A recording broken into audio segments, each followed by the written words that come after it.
আজকে একটা video এক্সট্রাকশনের video. Madam আমাদের কাছে জাস্ট কিছুক্ষণ আগে, আধ ঘন্টাও হয়নি, ম্যাডাম আমাদের কাছে এসেছিলেন।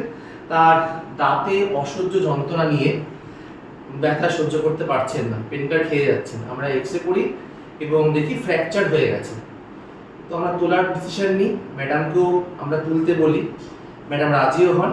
ম্যাডামের ফার্স্ট এক্সট্রাকশন এটা। তো আমরা দাঁতটা তুলতে যাচ্ছি, যেহেতু ফ্র্যাকচার পেছনের দিকের দাঁত, এটা molar, lower molar. First experience ওনার দাঁত তোলার, একটু ভয় ভয় আছে, একটু ক্রিটিক্যাল দাঁত তোলা। এখন অব্দি কোনো প্রবলেম কিছু হয়নি তো? ব্যথা লাগেনি, যন্ত্রণা লাগেনি তো? আমরা দাঁতটা তুলতে যাচ্ছি, করো, একটু লাগবে, একটু লাগবে। আমরা 5 গুণ তার মধ্যে দাঁত তুলবো। 1 2 3 4 5। এই যে দাঁত তোলা হয়ে গেছে তোমার, তুমি বুঝতে পারোনি? ব্যথা লেগেছে?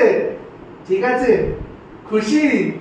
হাসছে না কেন? দেখো ভয় পেয়ে কোনো কি ইমোশন বেরোচ্ছে না নাকি? সব ঠিক আছে?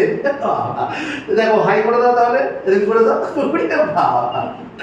ঠিক আছে, দাঁত তোলা হয়ে গেছে।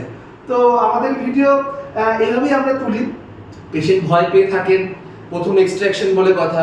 তো যাকে একটু ক্রিটিক্যাল ছিল, কিন্তু আমরা খুব সন্তর্ক করে কাজটা করেছি, খুব কম সময়ের মধ্যে কাজ করেছি, খুব ভালো মতো এক্সট্রাকশন হয়েছে এবং পেশেন্ট বুঝতেও পারেননি যে পেশেন্ট দাঁত তোলা হয়ে গেছে।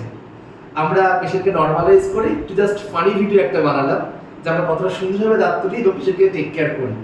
তো এই হচ্ছে দাঁতটা। কোনোরকম কোনো ট্রমা ছাড়া দাঁতটা উঠেছে, কোনো প্রবলেম কিছু হয়নি। চললাম, হ্যাপি। এবার ক্লিন করবো, ছেড়ে দেবো। টাটা।